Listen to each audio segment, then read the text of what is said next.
Revenge with Karen. The first thing Bryce did when he walked into the office wasn't introduce himself to the team. It was to complain that the ergonomic Herman Miller chairs didn't have enough lumbar aggression. That was the phrase he used, lumbar aggression. I sat in the back of the conference room, nursing a lukewarm coffee that tasted like burnt ambition and office supplies, watching him pace. He was wearing a suit that cost more than my first car and a smile that didn't reach his eyes. Predator in Italian wool. He was the new CTO, brought in specifically to grease the wheels for the impending $500 million merger with Apex Corp. But from where I was sitting, Bryce wasn't grease. He was sand, and he was about to get poured directly into the gears of machine I had spent 15 years building. I'm Karen. No, not that kind of Karen. I don't ask for managers. I am the person managers call when the digital sky is falling. I'm a lead product security engineer. In plain English, I build the vaults where the company keeps its skeletons, its gold, and its proprietary algorithms. I don't talk much. I don't network. I don't do team building trust falls because I know exactly who in this room would drop me to save their quarterly bonus. I write code that works. I encrypt data that needs to stay buried, and I go home to my cat and my silence. But silence, apparently, is a liability when a guy like Bryce enters the room. Listen up, rock stars, Bryce announced, clapping his hands together with a sound that echoed like a gunshot in the quiet room. He had that energetic, manic vibe of a guy who microdoses mushrooms and listens to podcasts about biohacking. We have 6 weeks until the merger ink dries. 6 weeks to trim the fat. I've been looking at the repo, and honestly, it's a mess. It's bloated. It's legacy. Said the word legacy like it was a slur. In the tech world, legacy usually means old and clunky. But in my corner of the world, high-level encryption and product security, legacy means battle-tested. It means this code has survived Russian botnets, Chinese phishing campaigns, and 3 different catastrophic server floods. But Bryce didn't see armor. He saw rust. We need to be agile, Bryce continued, pacing so fast I got dizzy just watching him. Need to be lean.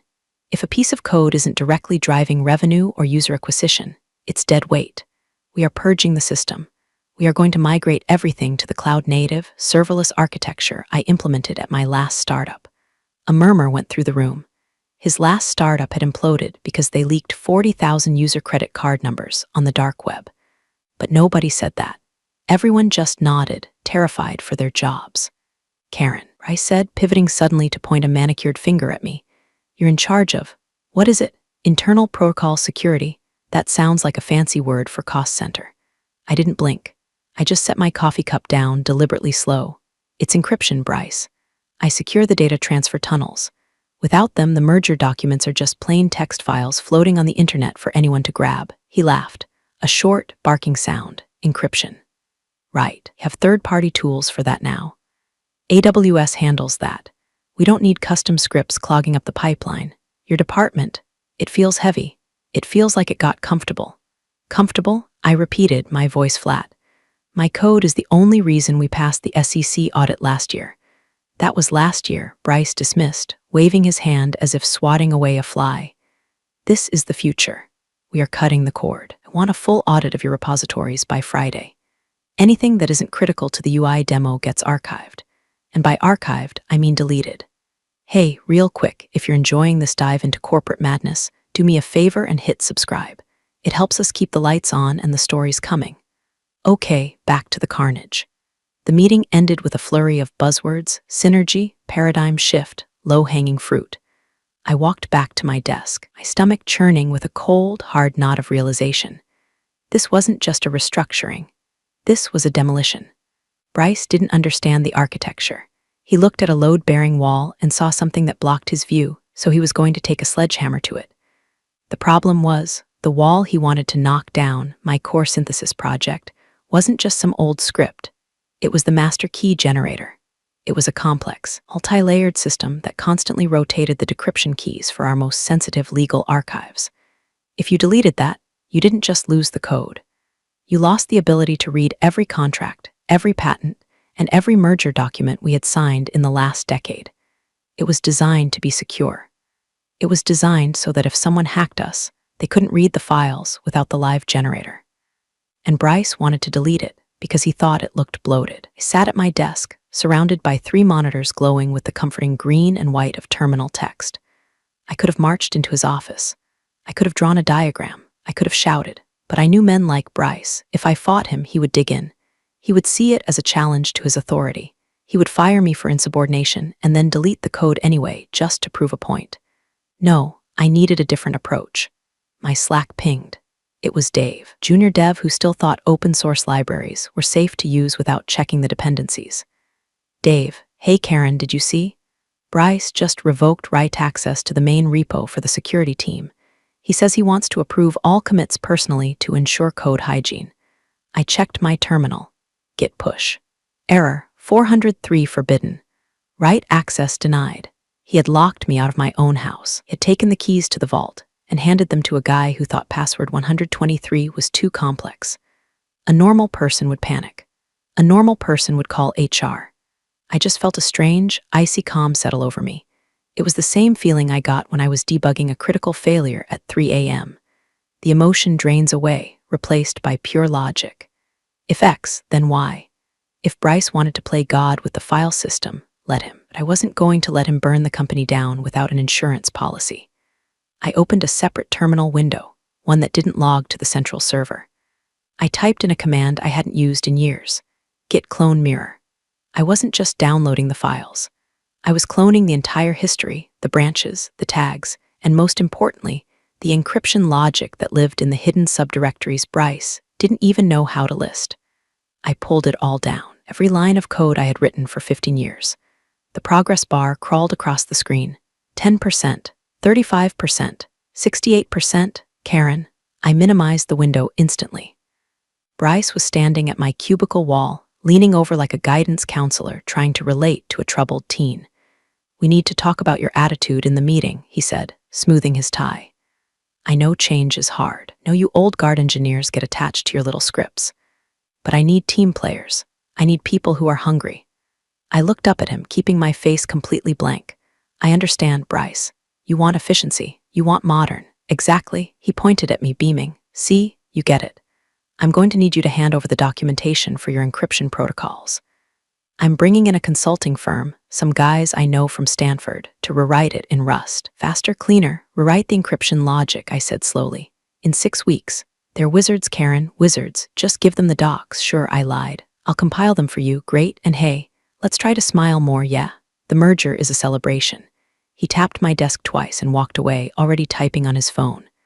I brought the terminal window back up. Status, 100% complete. I pulled a heavily encrypted, hardware-locked USB drive from my lanyard. It was a ruggedized drive, the kind you could run over with a tank. I plugged it in. I moved the mirrored repository onto the drive. Then, I initiated a script on my local machine to scrub the logs of the download. I wasn't stealing the company's property. I was saving its life. Or maybe, I was preparing the weapon that would end it. I hadn't decided yet. As I watched Bryce high-five the sales VP across the room, talking loudly about how he was disrupting the workflow, I knew one thing for sure. He was going to delete the safety protocols.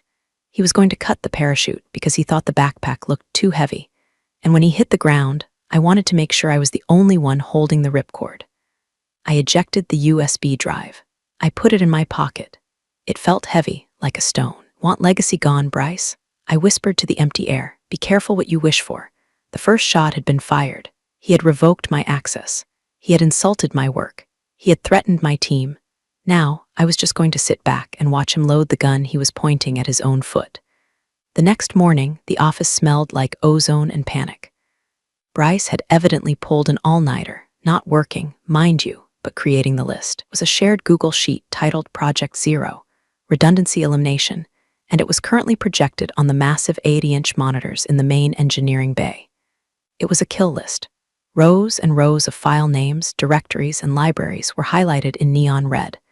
Beside each one was a status column, pending deletion. I walked in, holding my tea, and stood next to Dave.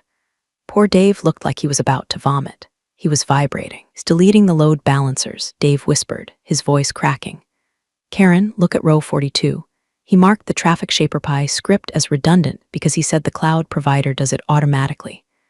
The cloud provider charges us 10 cents per gigabyte for that service, I said calmly. My script does it for free. He doesn't care about the cost, Dave hissed. He cares about the file count. He said we have too many files, wants to get the repository size down by 40% before the merger audit. He thinks it makes us look lean. I scanned the list. My eyes stopped at row 108. File, /usr/local/bin/core synthesis kproj owner. K. Mitchell reason for deletion, obfuscated logic, lacks documentation, non-standard file extension. Looks like junk data. Action, immediate purge.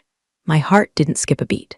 It hammered once, hard against my ribs, a singular thud of rage. Junk data. Core synthesis kproj wasn't junk. It was the beating heart of our security infrastructure. It was a custom key encapsulation mechanism.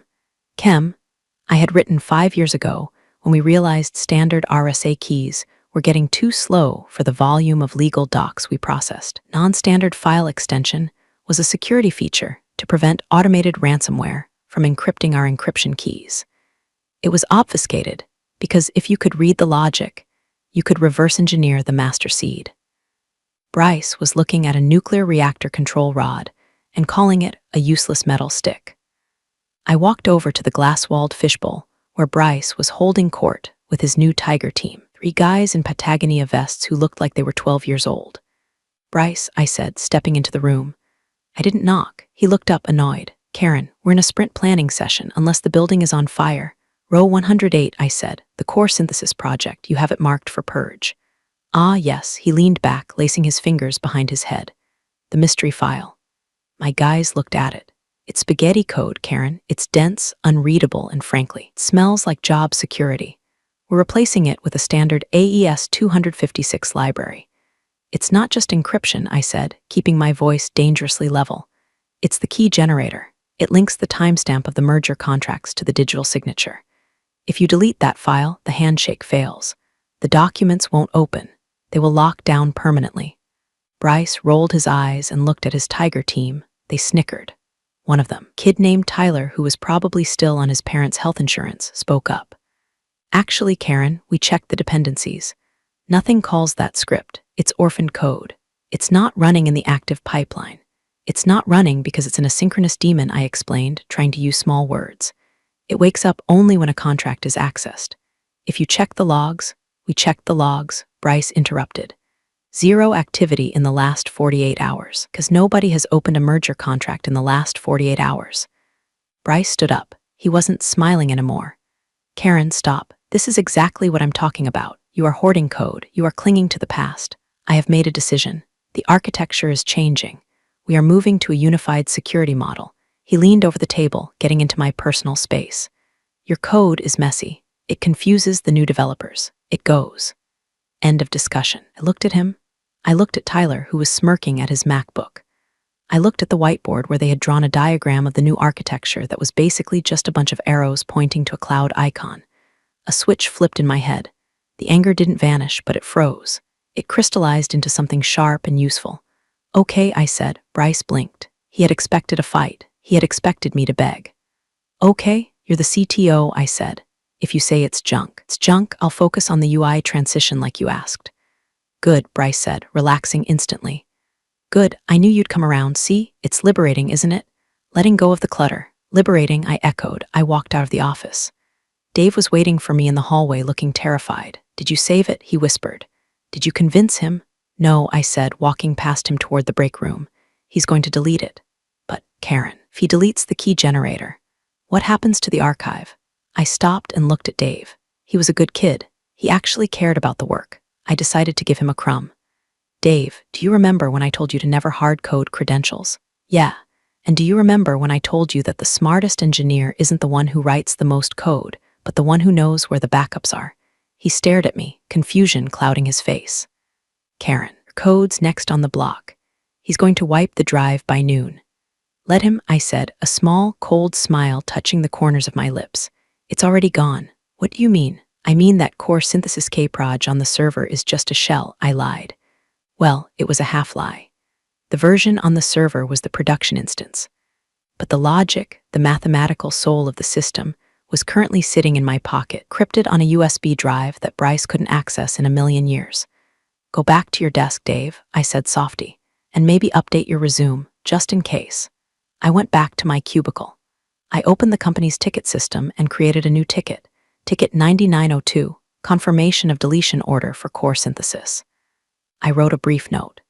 Per CTO instructions, the encryption key generator is deemed redundant and approved for deletion. Security team advises against this action, but acknowledges executive override. I assigned the ticket to Bryce. 5 minutes later, my email pinged. Ticket closed. Status approved. Comment, stop being dramatic, Karen, proceed. I saved the email as a PDF. I printed it. I put the paper in my bag. Then I opened my terminal. I found the file on the shared drive, the one Bryce was so eager to kill. I didn't delete it. I wouldn't do his dirty work for him, but I did rename it. I changed Core Synthesis Kproj to Legacy Trash Do Not Touch Old. If he wanted it gone, he would have to drag it to the trash bin himself. And I had a feeling he would enjoy it. The trap was set. Now, I just had to wait for him to step into it. 2 days later, the war room, formerly Conference Room B, was packed. Air conditioning was struggling to keep up with the collective body heat of 20 executives, 3 board members, and Bryce, who was sweating through his bespoke shirt. It was time for the alpha demo. This was the show and tell, where Bryce was supposed to prove that his lean, agile approach had revolutionized the merger platform. The acquisition partners from Apex Corp were dialing in via Zoom on the big screen. Their faces, pixelated, stern, and expensive-looking, loomed over us like judges at tribunal. I sat in the very back row, wedged between a pile of spare HDMI cables and the ficus plant. I wasn't technically invited, but corporate protocol demanded that a technical representative be present in case the Wi-Fi died. Bryce had made it clear I was there to be furniture, nothing more. Ladies and gentlemen, Bryce began, gesturing grandly at the projector screen. You are about to see is the future of secure document transfer. We have stripped away the clunky, archaic interfaces of the past. We have streamlined the back end. We have created the Vortal. He actually called it the Vortal. I heard the head of HR stifle a cough that sounded suspiciously like a laugh. On the screen, a slick, modern interface appeared. It had rounded corners, soft drop shadows, and lots of white space. It looked beautiful, looked like an app you'd use to order gluten-free muffins. As you can see, Bryce narrated, clicking his mouse, the user experience is frictionless. Drag, drop, done. He dragged a dummy file labeled Merger Contract Draft PDF into the upload box. A cheerful green checkmark appeared instantly. Upload complete. 0 latency, Bryce bragged. In the old system, this took 30 seconds. Why? Because the legacy code was choking on unnecessary encryption cycles. Optimized the path. Now it's instantaneous. I crossed my arms. It was instantaneous because it wasn't doing anything. I could tell just by looking at the response time. There was no handshake, no key exchange, no hashing. He was basically uploading a file to a public S3 bucket and calling it a secure transfer. Impressive speed, one of the Apex executives said from the screen. And the security protocols. These documents contain sensitive IP. Bryce didn't miss a beat. Military grade. We utilize a proprietary cloud-native shield that wraps the data in a dynamic envelope. Dynamic envelope. He was making it up as he went along. And what about the historical archive? The Apex guy asked. We need to verify the timestamps on the patent filings from 2018 before we sign off. Fully integrated, Bryce lied. We've migrated all legacy data to the new Vortal. It's all accessible through this single pane of glass. He clicked on the Archive tab. The screen populated with a list of file names. It looked perfect. Then he made the mistake of looking at me. Maybe he felt my eyes boring into the back of his skull. Maybe he just needed a punching bag to elevate his own status. He chuckled, gesturing toward the back of the room. You know, our lead security engineer, Karen, is back there. He was very concerned that we were moving too fast. He paused for effect. The room turned to look at me. Karen's encryption methods were so dense, I think even she forgot how they worked half the time. Right, Karen? A few sycophants laughed. The VP of sales smirked. It was a classic power move. Undermine the technical expert to make the risky shortcut seem like a genius management decision. I didn't frown. I didn't scowl. I slowly, deliberately, crossed my arms and offered a polite, tight-lipped smile. Complexity is often mistaken for confusion by the uninitiated, I said. My voice wasn't loud, but in the acoustic dead zone of the conference room it carried. The laughter died instantly. Bryce's smile faltered for a microsecond before he recovered. Right. Well, complexity is the enemy of execution, he retorted, turning back to the screen. And as you can see, we are executing. Clicked on a file in the archive list. 2019 Patent Disclosure PDF. A loading spinner appeared. It spun and spun and spun. Just a little Wi-Fi lag, Bryce said quickly. Hotel internet, am I right? The spinner vanished. The file didn't open. Instead, a generic placeholder image of a document appeared. The preview is rendering, Bryce said, sweat starting to bead on his forehead. But trust me, the data is there. I looked to my left. Sitting 2 chairs away was Robert, the general counsel. He wasn't looking at the screen, he was looking at me. He was the one who had drafted the merger contract, including the clause about verifiable digital chains of custody.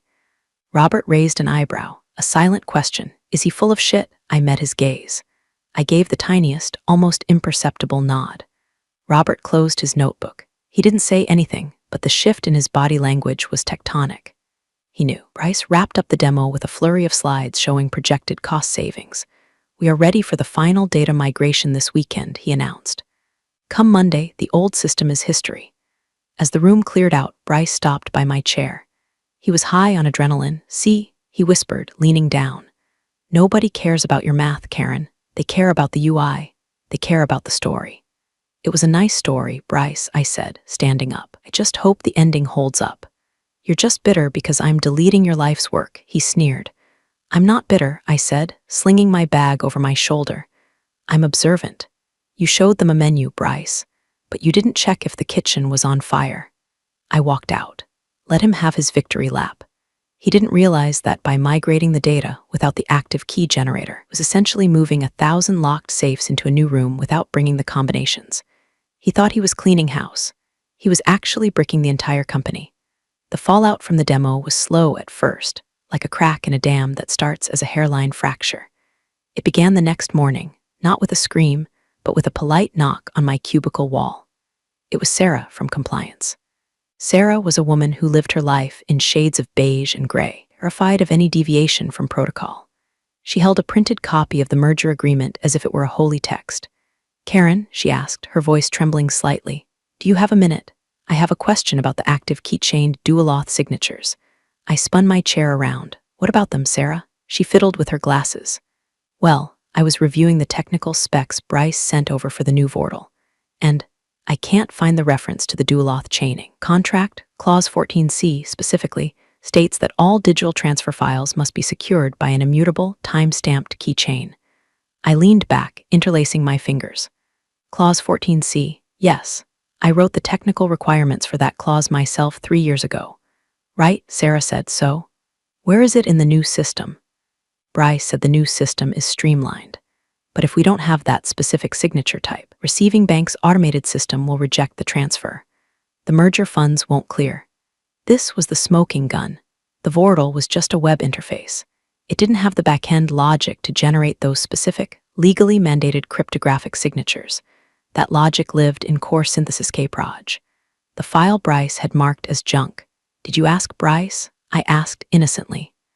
I did, Sarah whispered, looking around to make sure nobody was listening. Told me not to worry about legacy legalese and that the cloud wrapper handles it.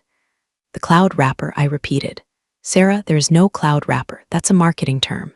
Sarah's face went pale, but he showed us the demo. The files uploaded. The green checkmark appeared. I looked her dead in the eye. Sarah, you can program a green checkmark to appear when you click a button. That doesn't mean the data was processed. It just means the button works. So, she swallowed hard, saying the system he demoed isn't compliant? I'm saying, I replied, lowering my voice to a conspiratorial whisper, that there is no system. There is a front end. There is a database. But the bridge between them, the encryption engine that satisfies Clause 14C, is currently sitting in a folder marked for deletion because Bryce thinks the file name is ugly. Sarah looked like she was going to faint. If we missed the transfer window because of a compliance rejection, the penalty fees alone are $5 million a day. I know, I said. Karen, you have to fix it. You have to put the code back. I can't, I said, gesturing to my screen. My right access was revoked. Bryce controls the repository. If I touch it, I'm violating a direct executive order. I could be fired for insubordination. But the merger, Sarah, I said gently. I did my job. I built the system. I maintained it. I warned him. I have a paper trail of tickets and emails. If Bryce wants to drive the bus off the cliff, I can't stop him from the backseat. I'm just a passenger now. Sarah clutched her binder to her chest. I need to talk to legal. You should, I agreed. Talk to Robert. Tell him to ask Bryce to demonstrate a live decryption of a Clause 14C document, not a slide, a live decryption. Sarah nodded frantically and scurried away toward the executive wing. Turned back to my monitor. I wasn't happy, exactly. This was my company too. I had stock options. If the merger failed, they were worthless. But there was a grim satisfaction in watching the dominoes fall exactly as I had calculated. Bryce had mistaken engineering for decoration. He thought code was just something you bought and styled. He didn't understand that in our world, code is law. And you can't disrupt gravity, no matter how nice your suit is. Phone buzzed. A text from Dave. Dave, dude. Legal just stormed into Bryce's office. Why is everyone yelling about keys? I took a sip of my tea. It was still warm. Me, just tidying up, Dave, just tidying up. By 2:00 p.m., the atmosphere in the office had shifted from busy to hostage situation. The door to Bryce's office had been closed for an hour. Through the glass, I could see Robert, legal, and Sarah, compliance, gesturing wildly. Bryce was pacing, his face a mottled shade of crimson. Then the door flew open. Karen, Bryce bellowed. He didn't walk to my desk, he marched. Trailing behind him was a man I didn't recognize, a severe-looking guy in a charcoal suit carrying a heavy laptop. This was the auditor, the external validator from the acquiring bank. Karen, Bryce snapped, arriving at my cubicle. Mr. Henderson here is having trouble verifying the system integrity. He seems to think there's a gap. Mr. Henderson stepped forward. He looked like he ate tax codes for breakfast. Miss Mitchell, I'm attempting to run a standard handshake validation against your current repository. The hash matches for the static files, but whenever I try to generate a dynamic session key, the system times out. That's strange, Bryce interjected, his voice tight. It worked fine in the demo.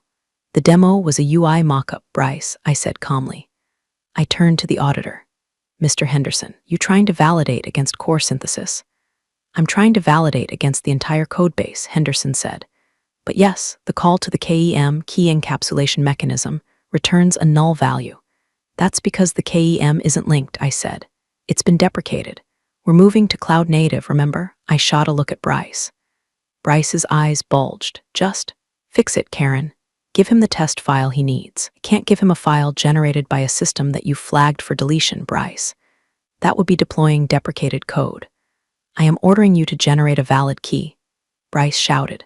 The entire office went silent. I looked at Henderson. Do you have a test payload? I do. Henderson handed me a USB stick. It's a dummy contract. Encrypt it using the Clause 14C standard. If you can open it and verify the signature, we pass. I took the stick. I plugged it in. Now, here was the moment of truth. I could have fixed it. I could have pulled up my hidden terminal, run the script from my personal backup, and saved Bryce's hide. But Bryce was standing there, vibrating with arrogance, treating me like a vending machine he had kicked to get a free soda. I typed a few commands. I pointed the system to the current active repository, the one Bryce had cleaned. /encrypt payload T14CI dummy contract PDF, the terminal blinked. Error, library not found. Dependency core synthesis missing or corrupt. I turned the screen so they could see it. It won't run, I said. The engine is gone, you sabotage. Bryce screamed. He actually pointed a finger in my face. You did this, you hid the dependencies. You made it fail on purpose to embarrass me. I didn't hide anything, I said, my voice rising just enough to be heard by the silent audience of engineers behind us. I told you. Row 108. You said it was junk. You said it was spaghetti code. You ordered it deleted. I am the CTO, Bryce roared. If I say it works, it works. You are obstructing a merger. You are going rogue. He turned to the security guard who stood near the elevators. Escort her out. Now. Revoke her badge. She is a security risk. Henderson, the auditor, looked shocked. Mr. Bryce, firing your lead engineer during a validation audit is highly irregular. She's not an engineer, Bryce spat. She's a roadblock. Get her out of here. I'll fix this myself. The security guard, a nice guy named Mike who I'd known for 10 years, looked at me apologetically. Karen, I gotta. It's okay, Mike, I said. I stood up. I didn't pack my box. I didn't grab my plant. Just took my purse and the encrypted USB drive in my pocket. I looked at Bryce one last time. He was red-faced, panting. convinced that by removing me, he was removing the problem. He didn't understand that the problem was the only thing holding the roof up. "Good luck with the audit, Bryce," I said. "And remember, RMRF is not a debugging tool." I walked to the elevators. I could feel the eyes of every engineer on my back. They were terrified. They were also witnessing something rare. The captain wasn't just going down with the ship. The captain was throwing the navigator overboard because he didn't like the news about the iceberg. I stepped into the elevator. The doors closed, shutting out the sound of Bryce yelling at Dave to find the backup. There was no backup on the server. The backup was in the elevator, and it was going down. I went home, poured a glass of Pinot Noir, and sat on my porch. Colorado air was crisp. My cat, Turing, wound himself around my ankles. It was peaceful. My phone, however, was having a seizure. It started about 20 minutes after I left the building. First, a text from Dave, OMG. He deleted it. He actually deleted the directory trying to reset the cache. Everything is red. Then the calls started. Missed call, Bryce CTO. Missed call, Robert Legal. Missed call, Bryce CTO 3. Missed call, unknown number, probably the CEO. I put the phone on Do Not Disturb.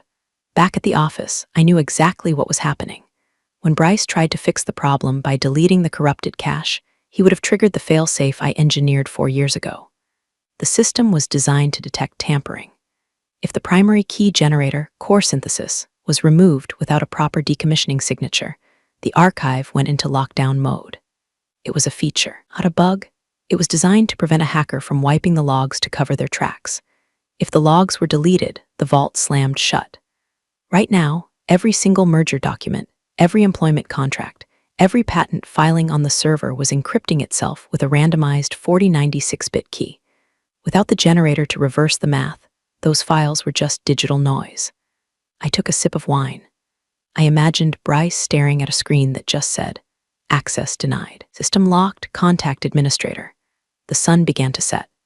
The sky turned a brilliant, bruised purple. My phone lit up again, a voicemail. I decided to listen to one just for the schadenfreude. It was Bryce.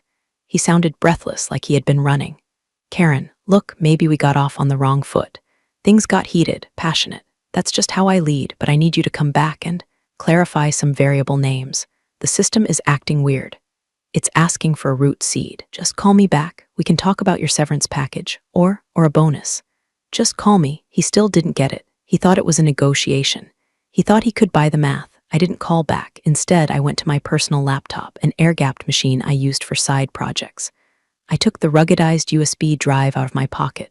I plugged it in. The file structure of the mirrored repository appeared. There it was. Core Synthesis Kproj. I wrote a small script, a simple executable. It took the mirrored repository, validated the hash against the company's public key, and reinstated the logic.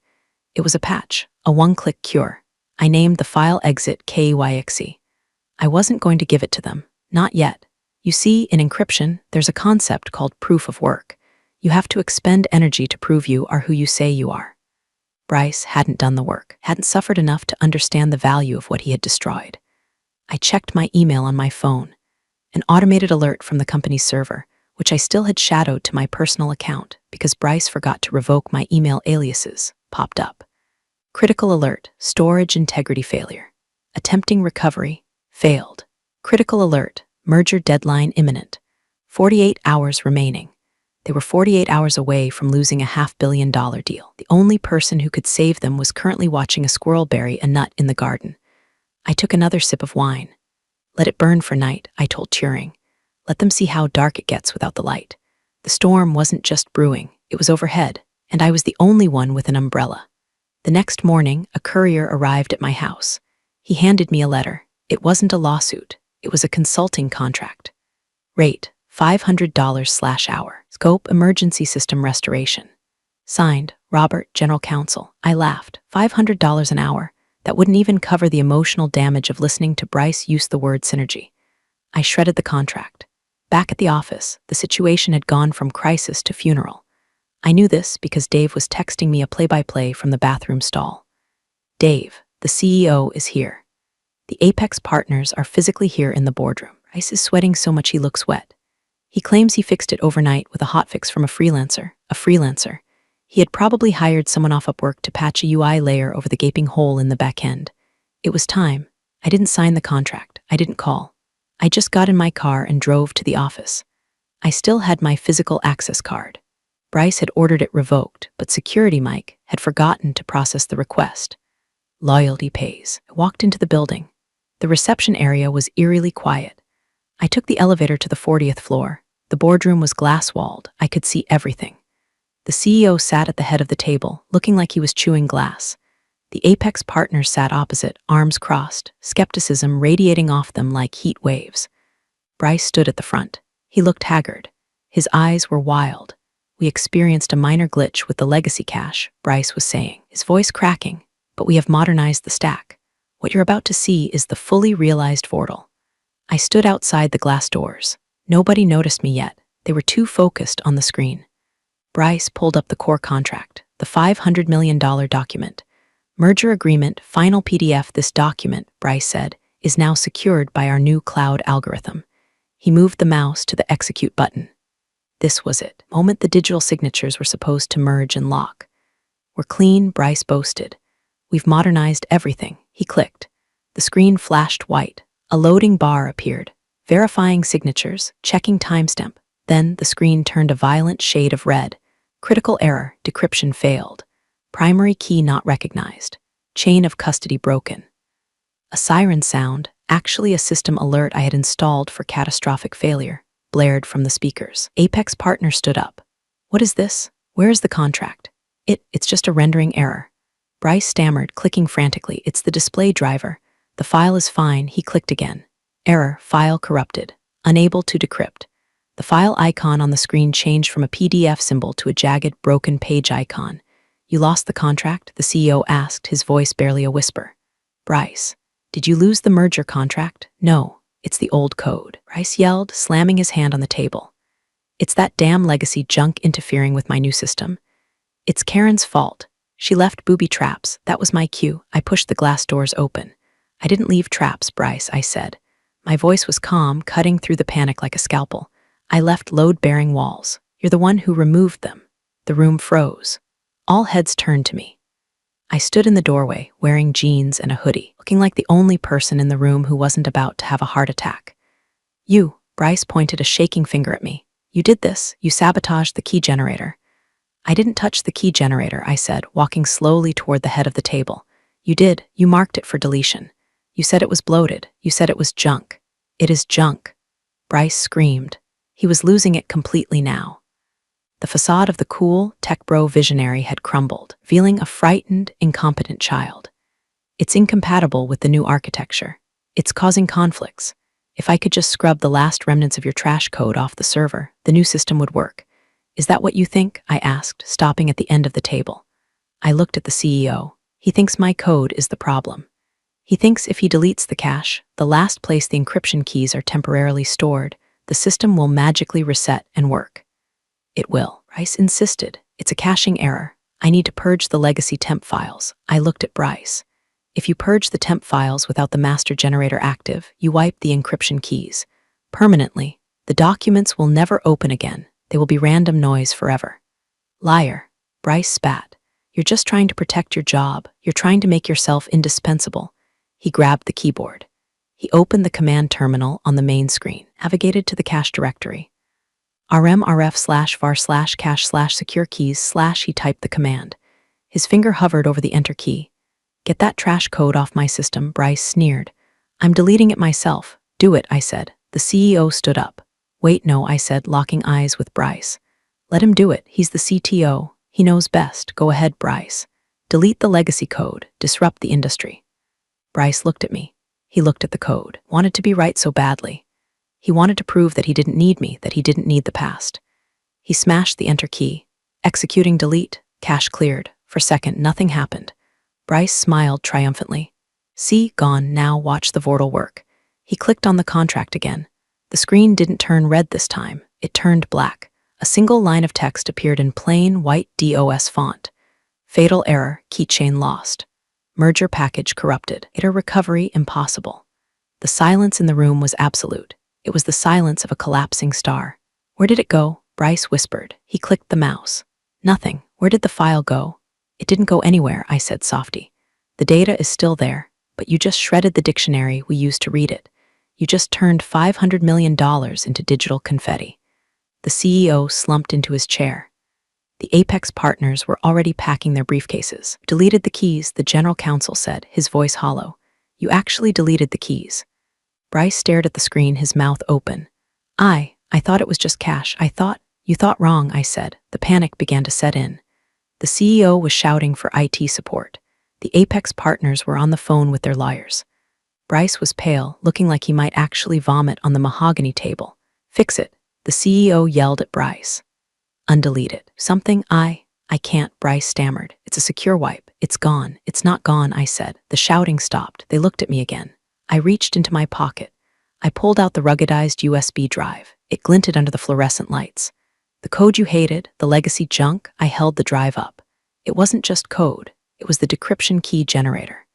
And because I knew you were going to do something this stupid, I made a mirror. Bryce's eyes widened, lunged forward. Give it to me. I pulled my hand back. No, that is company property. The CEO shouted. Karen, plug that in right now. I don't work here, I said calmly. Bryce fired me. Remember, security risk, going rogue. Karen, please, the CEO begged, his tone shifting instantly from command to desperation. We will reinstate you. We will double your salary. Just plug it in. I looked at the drive. Then I looked at Bryce. He was broken. His ego had been stripped away, leaving nothing but a scared man in a suit he couldn't afford anymore. The code wasn't the product, I said, my voice echoing in the silent boardroom. The code was the lock. The product was the people who knew how to turn the key. You fired the product. I turned toward the door. Where are you going? Bryce shrieked. You can't leave, you have the key.